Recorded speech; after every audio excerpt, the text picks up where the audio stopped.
hal subax unbaa waxaa la sheegay in magaaladii ay ka hoos martay biyaha badda, waxa ayna noqotay mid ka weynaatay maskaxdii bini'aadamka ee xilligaasi noolayd.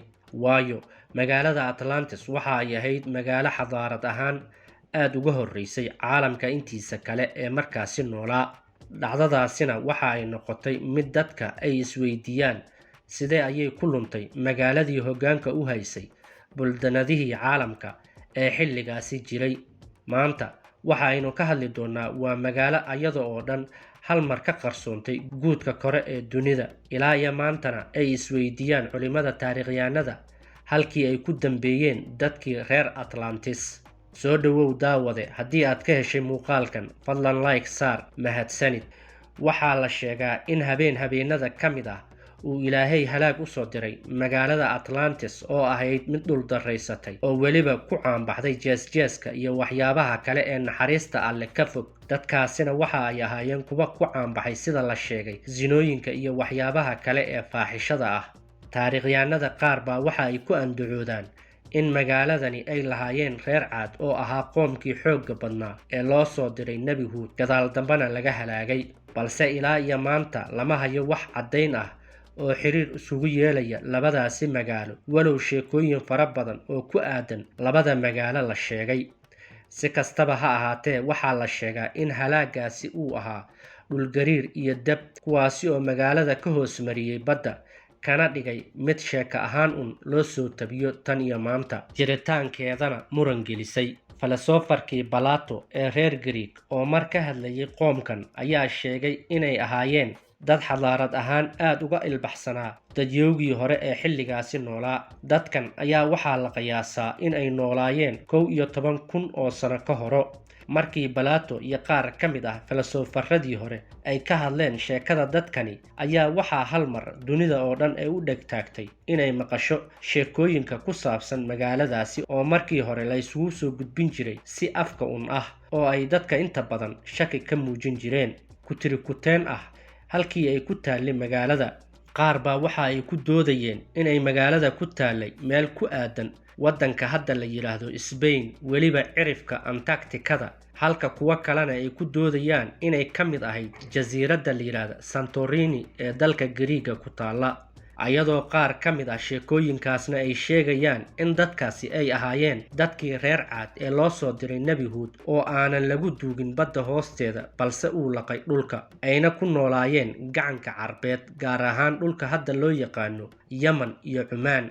Patrick Nunn oo ah aqoonyahan dhanka aasaarta ah waxna ka dhiga jaamacadda Sunshine Coast ee ku taala Queensland oo ka tirsan waddanka Australia, ayaa yiri shaki kuma jiro in magaalada Atlantis ay ahayd mid jirtay xilli ka mid ah xilliyadii aadanaha koonka uu joogay. si kastaba ha ahaatee, dadkan waxa ay ahaayeen dad lahaa farsamooyin iyo hanti fara badan oo ilaa maanta aanan la garanaynin inta tiro ahaan ay la ekayd.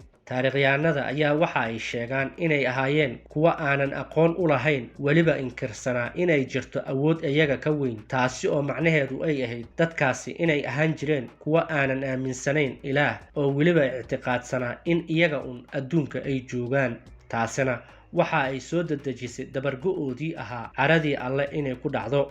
sida uu ku doodayo Plato, filosofarkii ka soo jeeday dalka Greega, dadkani waxa ay ahaayeen kuwa ku nool dhul xeebeed, waxa ayna guryahooda ka dhisan jireen meelaha jasiiradaha ah, ayagoo u samayn jiray buundooyin la iskaga kala goosho guryahooda. waxa ayna ahaayeen kuwa ku hardha guryahooda nuxaasta, silfarka, dahabka iyo weliba qalinka, taasi oo ka dhigtay dadkaasi kuwa aad qani u ah suuqyada ganacsigooda. iyo sidoo kaleete dhammaan waxyaabaha ay markaasi ku lug lahaayeenna waxa ay ahayd kuwa u fududaysay dadyoogii kale ee caalamka inay la ganacsadaan.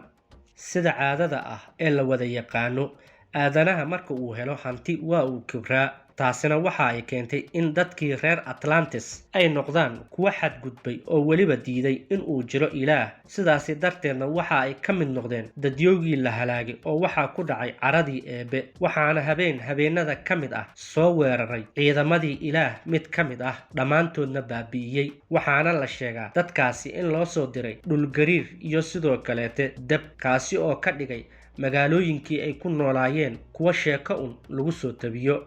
qaar ka mid ah taariikhyahanada ayaa waxa ay sheegaan in dadkaasi guryahoodii laga helay meelo ka mid ah biyaha badweynta Atlantikada hoosteeda, sidoo kalena laga helay jasiirado cidlo ah oo cidna aynan ku noolayn. Dhanka kale, haddii aynu qaadano fikirka ah in dadkaasi ay ahaayeen reer Caad oo lagu sheegay Qur'aanka Kariimka ah, waxa ay ahaayeen dadkii loo soo diray Nebi Huud, sida ay qortay mareegta Islamic City oo ka hadasha arrimaha islaamka iyo dadyoogii hore. Dadkani waxa ay ku noolaayeen wadamada Carabta ee hadda aynu naqaano. Magaalada Atlantis ayaa mareegtani waxa ay leedahay waxa ay ku taalay dhulka hadda loo yaqaano Yemen iyo sidoo kaleeto Cumaan. Waxa ay ahaayeen dad xukumi jiray ganacsigii isaga kala gooshi jiray gacanka Carbeed, taasi oo ka dhigtay dad aad qani u ah, noqdayna weliba kuwa hantidooda ay xisaab la'aan farabadatay. Sidoo kale, dadkani waxa ay ahaayeen dad aad u quwad badan oo buuraha dhagxaanta ka dhista.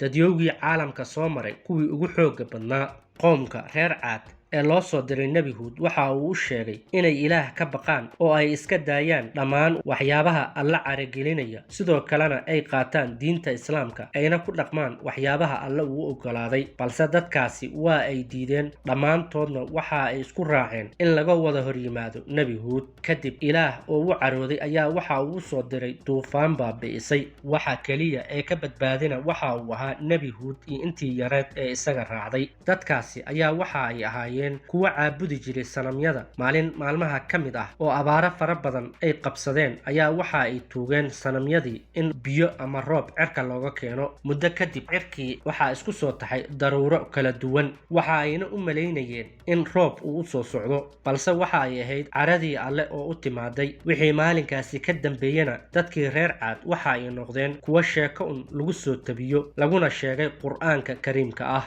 Daawadayaal, intaa waxaynu ku soo koobaynaa barnaamijkeennii maanta. Tan iyo intaynu ku kulmayno barnaamijkan kiisa kale, waa anigoo inkaga tegaya. Wassalaamu calaykum waraxmatullaahi wabarakaatuh.